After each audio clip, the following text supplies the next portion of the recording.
حي عباد الله أحباء الله صلوا على النبي يا ولي الله يا خليل الله. السلام عليكم ورحمة الله تعالى وبركاته. إن الحمد لله والصلاة والسلام على رسول الله وعلى آله وأصحابه ومن والاه أما بعد. সুপ্রিয় দর্শক শ্রোতা, যেখান থেকে দেখছেন আপনাদের প্রিয় চ্যানেল দেশ টিভির পর্দায় বায়োনিক নিবেদিত সুভাষিত Ramadan powered by Premier Steel co-sponsor হিসেবে থাকছে আলমানার হসপিটাল ও টাইকুন। দর্শক, পুরো অনুষ্ঠান জুড়ে রয়েছে আমি মাওলানা সোহাইবুর রহমান। আজকে আমরা গুরুত্বপূর্ণ একটি বিষয় নিয়ে আলোচনা শুনব, সেটি হচ্ছে আরবি মাসসমূহের মর্যাদা ও তাৎপর্য। প্রিয় দর্শক, আমরা আমাদের অনুষ্ঠানটি পবিত্র কালামুল্লাহ শরীফের তেলাওয়াতের মাধ্যমে শুরু করছি। আউযু বিল্লাহি মিনাশ শাইতানির রাজীম। বিসমিল্লাহির রহমানির রহিম। الذين جعلوا القرآن عضين فوربك لنسألنهم أجمعين عما كانوا يعملون فاصدع بما تؤمر وأعرض عن المشركين إنا كفيناك المستهزئين الذين يجعلون مع الله إلها آخر فسوف يعلمون ولقد نعلم أنك يضيق صدرك بما يقولون فسبح بحمد ربك وكن من الساجدين واعبد ربك حتى يأتيك اليقين صدق الله المولانا العظيم وصدق رسوله النبي الحبيب الكريم.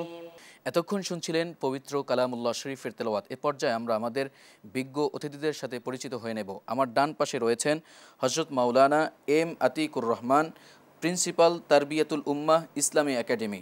আসসালামু আলাইকুম রহমতুল্লাহ। ওয়ালাইকুম আসসালাম রহমতুল্লাহ। আমার বাম পাশে রয়েছেন মাওলানা এম ইয়াসির আরাফাত, খতিব, শিলিমপুর কেন্দ্রীয় কবরস্থান জামে মসজিদ। আসসালামু আলাইকুম রহমতুল্লাহ। জি মোহতারাম, আপনারা কেমন আছেন? আলহামদুলিল্লাহ, আপনি কেমন আছেন? জি আলহামদুলিল্লাহ, আলহামদুলিল্লাহ আলা কুল্লি হাল। আল্লাহ পাক আমাকে অশেষ মেহেরবানিতে ভালো রেখেছেন।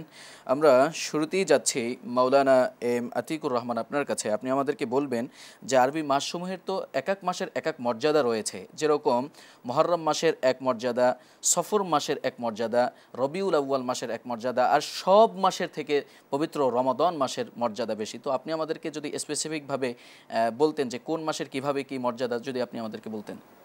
জি, ধন্যবাদ সম্মানিত সঞ্চালক আপনাকে। আলহামদুলিল্লাহ ওয়াকাফা ওয়াসালামুন আলা ইবাদিহিল্লাযীনা ইসতাফা আম্মা বা'দ। দেশ টিভির পর্দায় যারা দেখছেন আজকের এই প্রোগ্রাম, সকলকে স্বাগত জানাচ্ছি।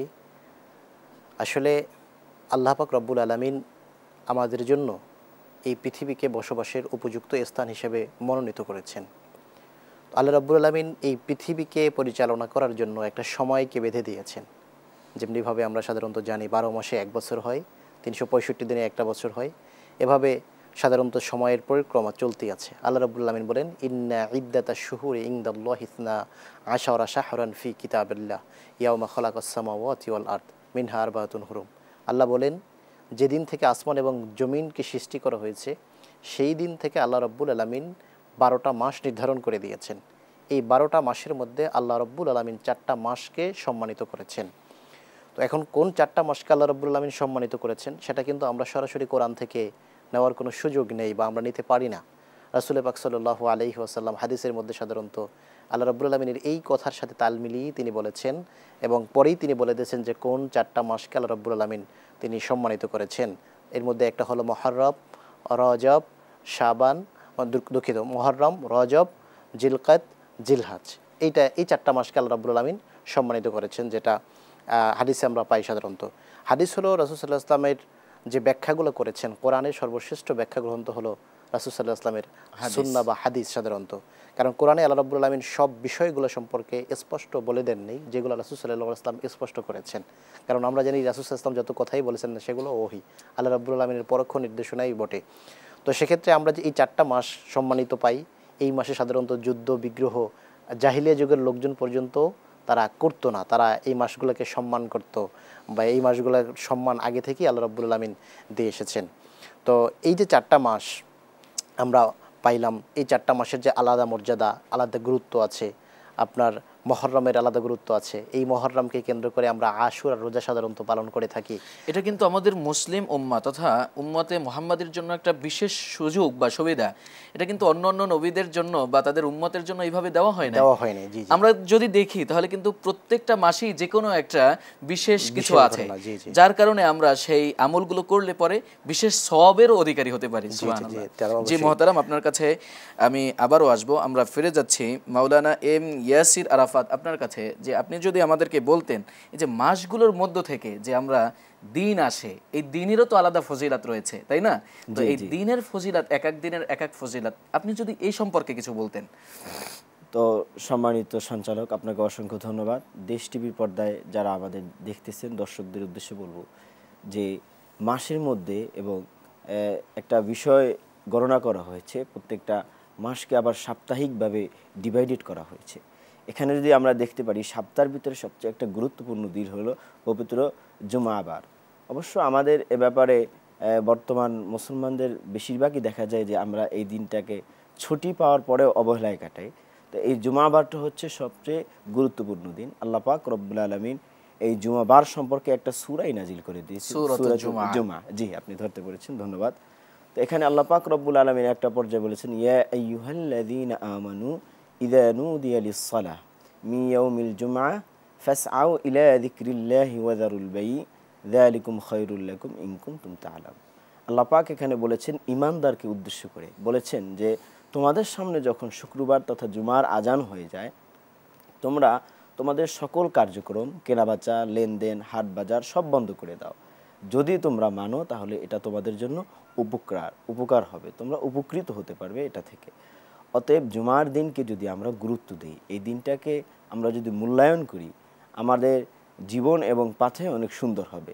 বিশেষ করে জুমার দিনের যেই আমলগুলো রয়েছে, বাদ ফজর, যে একটা সূরাতুল কাহাফের তেলাওয়াত, এটার ভিতরে বিভিন্ন রেওয়ায়াত আছে। ওলামায়ে কেরাম বলেছেন যে কোনো ব্যক্তি যদি এই জুমার দিনে সূরাতুল কাহাফ তেলাওয়াত করে, হাদিস শরীফের ভিতরে অনেকটা রেওয়ায়াতের ভিতরে এটা আসছে যে বিগত সপ্তাহের জুমা পর্যন্ত তার গুনাহ খাতাগুলো মাফ করে দেওয়া হবে। সুবহানাল্লাহি বিহামদি। তো এটা একটা রেওয়ায়াত। আরও আছে যে ওলামায়ে কেরাম বলেছেন আল্লাহ পাক রব্বুল আলামিন যদি তার এই তেলাওয়াতকে কবুল করে নেয়, হতে পারে বিগত সময়ের জুমা না, তার জীবনের সমস্ত গুনাহ মাফ হয়ে যেতে পারে। সুবহানাল্লাহি বিহামদি।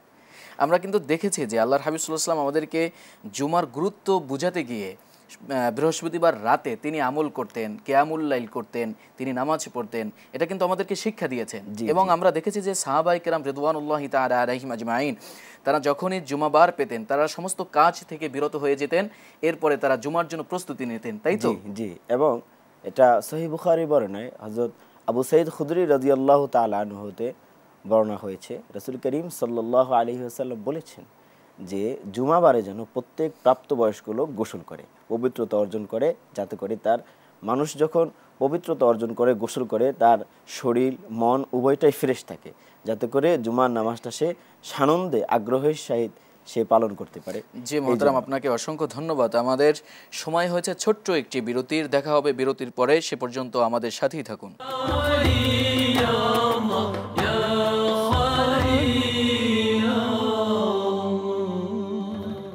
প্রিয় দর্শক, আপনারা দেখছিলেন বায়োনিক নিবেদিত সুবাসিত Ramadan, powered by Premier Steel. Co-sponsor হিসেবে থাকছে আলমানার হসপিটাল ও টাইকুন। দর্শক, আমরা আলোচনা শুনছিলাম আরবি মাসসমূহের মর্যাদা ও তাৎপর্য নিয়ে। যে আমরা ফিরে যাচ্ছি মাওলানা আতিকুর রহমান আপনার কাছে। আপনি আমাদেরকে বলছিলেন যে আরবি মাসসমূহের কি কি মর্যাদা রয়েছে, যদি আপনি কন্টিনিউ করতেন। হ্যাঁ, আমি যেটা বলতেছিলাম যে মুহররম মাসের আলাদা গুরুত্ব রয়েছে। এই মাসে আশুরার রোজা আছে, যেটা সম্পর্কে রাসূল সাল্লাল্লাহু আলাইহি ওয়াসাল্লাম মদিনায় গিয়ে অবহিত হয়েছেন। মদিনার ইহুদিরা আশুরার রোজা পালন করতেছিল, তো রাসূল সাল্লাল্লাহু আলাইহি ওয়াসাল্লাম তাদেরকে জিজ্ঞেস করতেছিলেন যে কেন তোমরা এই দিনে রোজা পালন করো? তখন তারা বলল, এই দিন আল্লাহ রাব্বুল আলামিন মুসা আলাইহিস সালামকে ফেরাউনের হাত থেকে মুক্তি দিয়েছেন, তাই আমরা রোজা পালন করি। তখন আল্লাহ নবী সাল্লাল্লাহু আলাইহি ওয়াসাল্লাম বলছে, ওয়া আনা আহাক্কু ওয়া আউলা বি মুসা, আমি মুসা আলাইহিস সালামের সবচেয়ে বেশি হকদার এবং বেশি নিকটবর্তী, সুতরাং আমরাও এই দিনে রোজা পালন করব। তো দেখেন, এই যে আশুরার রোজাটা সাধারণত রমাদানের রোজা ফরজ হওয়ার পূর্বে কিন্তু আশুরার রোজা মুসলমানদের জন্য ফরজ বা বাধ্যতামূলক ছিল। এই একটা গুরুত্ব আছে। এরপর আল্লাহ নবী সাল্লাল্লাহু আলাইহি ওয়াসাল্লাম জিলকাদ জিলহজ মাসের কথা বলেছেন, যেটা হজের মাস। মুসলিম জাহানের একটা ঐক্যের প্রতীক হলো হজ, যেখানে ধনী গরিব সাদা কালো সকলে একত্রিত হয়ে একই স্লোগান দেয়, আল্লাহু আকবার বা লাব্বাইক লাব্বাইক বলে স্লোগান দেয় সবাই সাধারণত, যেটা একটা ঐক্যের প্রতীক, ঐক্যের একটা নিদর্শন হিসাবে প্রদর্শিত হয়।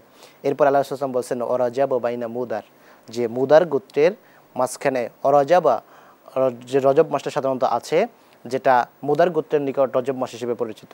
কারণ হচ্ছে রাসূল সাল্লাল্লাহু আলাইহি ওয়াসাল্লাম মুদার গোত্রের কথা বলেছেন, কারণ হলো এখানে আরবের মধ্যে বিভিন্ন গোত্র রজব মাস বিভিন্ন মাসকে বলতো, তো যার কারণে মুদার গোত্রের নিকট যেটা রজব, সেটা আল্লাহ রাসূল সাল্লাল্লাহু আলাইহি ওয়াসাল্লাম নির্দিষ্ট করে দিয়েছেন। এই কারণে ওই রজবটা, যেটা সাধারণত আপনার আসে শাবান মাসের আগে, যেই রজবটা আসে সাধারণত, যে এই মুদার গোত্রের নিকট যে রজব মাসটা, এই মাসটারও আল্লাহ রাব্বুল আলামিন স্পেশাল মর্যাদা দিয়েছেন। তো দেখেন, এই রজব মাসে কিন্তু আল্লাহ রাব্বুল আলামিন তার রাসূল সাল্লাল্লাহু আলাইহি ওয়াসাল্লামের সাক্ষাৎ ঘটিয়েছেন। হ্যাঁ, দুনিয়া থেকে নিয়ে গিয়ে সরাসরি আরশে মুআল্লায় রাব্বুল আলামিন তার বন্ধুকে, তার শান মানকে কোথায় উন্নীত করেছেন। আল্লাহ রাব্বুল আলামিন বলেছেন, ওয়ারাফা'না আলাইকা যিকরাক, আমি আপনার জিকিরকে, আমি আপনার স্মরণকে উন্নীত করেছি, যেটা অনেক উন্নীত করেছে, যেটা অন্য কোনো নবীর ব্যাপারে আল্লাহ রাব্বুল আলামিন বলেন নাই। আমরা যদি দেখি, রমাদান মাসের তো অত্যন্ত গুরুত্ব আছে। রমাদানের আগের যে মাসটা আছে সেটা হলো শাবান মাস। এই শাবান মাস অত্যন্ত গুরুত্বপূর্ণ একটা মাস। আল্লাহ নবীর স্ত্রী আম্মা জান আয়েশা সিদ্দিকা রাদিয়াল্লাহু তাআলা আনহা বলেন যে সবচেয়ে বেশি রমাদান মাসের পরে রোজা রাখতেন আল্লাহ নবী সাল্লাল্লাহু আলাইহি ওয়াসাল্লাম এই শাবান মাসে। রাসূল সাল্লাল্লাহু আলাইহি ওয়াসাল্লামকে জিজ্ঞেস করা হলো, ইয়া রাসূলুল্লাহ, ইয়া হাবিবাল্লাহ, আপনি কেন শাবান মাসে আপনি বেশি রোজা রাখেন, কারণটা কি? আল্লাহ নবী সাল্লাল্লাহু আলাইহি ওয়াসাল্লাম বললেন, এই শাবান মাসটা এমন একটা মাস যেটা সম্পর্কে মানুষ গাফেল থাকে, অমনোযোগী থাকে, কিন্তু এই মাসে আল্লাহ রাব্বুল আলামিনের কাছে বান্দার আমলকে উপস্থাপন করা হয়। জি মুহতারাম, আপনি আমাদেরকে অত্যন্ত চমৎকারভাবে বলছিলেন। আমরা কিন্তু জানি যে এরপরেই রমজান মাস রয়েছে, রমজান মাসে কিন্তু কোরআনও নাজিল হয়েছে। যে মুহতারাম, আমরা ফিরে যাচ্ছি মাওলানা এম ইয়াসির আরাফাত আপনার কাছে। যদি আপনি আপনার আলোচনা থেকে বলছিলেন যে শুক্রবার দিনের মর্যাদা, তো অন্যান্য দিনেও তো মর্যাদা রয়েছে, সেগুলো সম্পর্কে যদি আপনি বলতেন। জি, আমাদের সাপ্তাহিক দিনগুলোর ভিতরে শুক্রবারের পরে আমাদের আরেকটা দিন আমরা খুঁজে পাই, যেটা হচ্ছে ইয়াউমুল ইসনাইনি, যেটাকে বলা হয়, তথা সোমবার দিন। তো এই সোমবার দিনে গুরুত্ব রয়েছে, আমাদের অনেক গুরুত্ব। তার ভিতরে হচ্ছে এই সোমবার দিনের সবচাইতে বেশি এবং ইন্টেন্সিভ, যেটা গুরুত্ব বহন করে, সেটা হলো নবী করিম সাল্লাল্লাহু আলাইহি ওয়াসাল্লামের জন্ম ছিল সোমবার দিনে, এবং নবী করিম সাল্লাল্লাহু আলাইহি ওয়াসাল্লামের মৃত্যু হয়েছিল এবং তার ওফাত হয়েছিল সোমবারে। তো সোমবারে নবী করিম সাল্লাল্লাহু আলাইহি ওয়াসাল্লাম তিনি রোজা রাখতেন। এটা উম্মতের জন্য শিক্ষা হলো যে সোমবার দিন একটা সপ্তাহের মধ্যখানের দিন, কিন্তু এখানে ইবাদত বন্দেগীর যে একটা সময় রয়েছে, এটাও আমাদের খেয়াল করা। আর বিশেষ করে এবং প্রত্যেকটা দিনের বাদ আসর থেকে মাগরিবের আগ পর্যন্ত যে একটা সময় আছে, এখানে একটা ইবাদত বন্দেগীর একটা মারাত্মক ছোট একটা জায়গা আছে, যেখানে বসে আমরা ইবাদত করলে ওলামায়ে কেরাম এবং তাফসীরকারক বলেছেন, তখন এই যে দিনটা শেষ হয়ে যখন রাত্রির শুরু হবে, এই সময়টায় আল্লাহ পাক রব্বুল আলামিন বান্দার দোয়াকে কবুল করেন। এই জন্য রমাদান মাসে আমরা যাতে আমাদের এই সময়গুলোকে ভুলে না যাই, যেহেতু আমাদের সময় আছে দৈনিক, আমরা যাতে করে ইফতারির পূর্ব মুহূর্তে আমরা ইবাদত বন্দিগির জন্য আল্লাহর কাছে একটু রোনা জারি করতে পারি, আমরা একটু সময় করে। জি মুহতারাম, আপনাদেরকে অসংখ্য ধন্যবাদ আমাদের স্টুডিওতে সময় দেওয়ার জন্য। প্রিয় দর্শক, আপনারা শুনছিলেন বায়োনিক নিবেদিত সুবাসিত Ramadan, powered by Premier Steel. Co-sponsor হিসেবে থাকছে আলমানার হসপিটাল ও টাইকুন। প্রিয় দর্শক, আমাদের আলোচনা শুনতে শুনতে আজকের সময় ফুরিয়ে এসেছে, আমাদেরকে আজকে বিদায় নিতে হবে। প্রতিদিন এই সময় আপনাদের সাথে আবার দেখা হবে, কথা হবে। সে পর্যন্ত আপনারা সুস্থ থাকুন, ভালো থাকুন। একটি নাশিদ শুনতে শুনতে আজকের মতন বিদায় নিচ্ছি। আল্লাহ হাফেজ। আসসালামু আলাইকুম ওয়া রাহমাতুল্লাহি তাআলা ওয়া বারাকাতুহু। আমি তোমার প্রেমের ভিখারি ইয়া রাসূলুল্লাহ, আমি তোমার প্রেমের ভিখারি, আমি তোমার প্রেমের ভিখারি ইয়া রাসূলুল্লাহ, আমি তোমার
হাবিবাল্লাহ, আমি তোমার প্রেমের ভিখারি।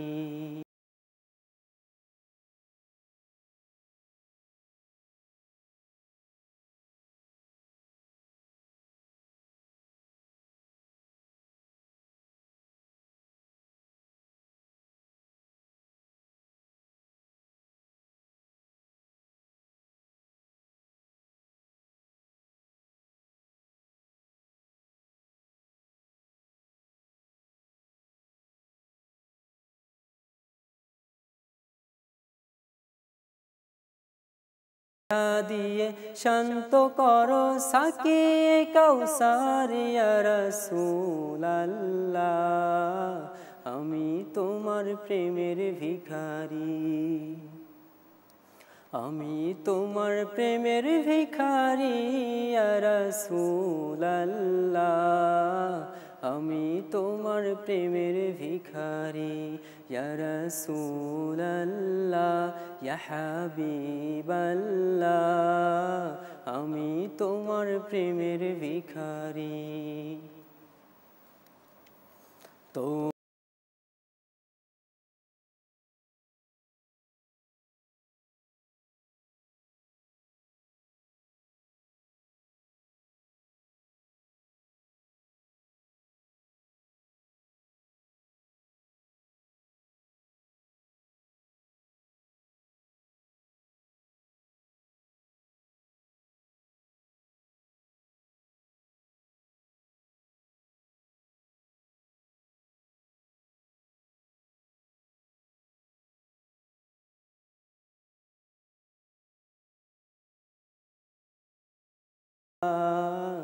আমি তোমার প্রেমের ভিখারি, আমি তোমার প্রেমের ভিখারি ইয়া রাসূলুল্লাহ, আমি তোমার প্রেমের ভিখারি ইয়া রাসূলুল্লাহ, ইয়া হাবিবাল্লাহ, আমি তোমার প্রেমের ভিখারি। ইয়া ওয়ালি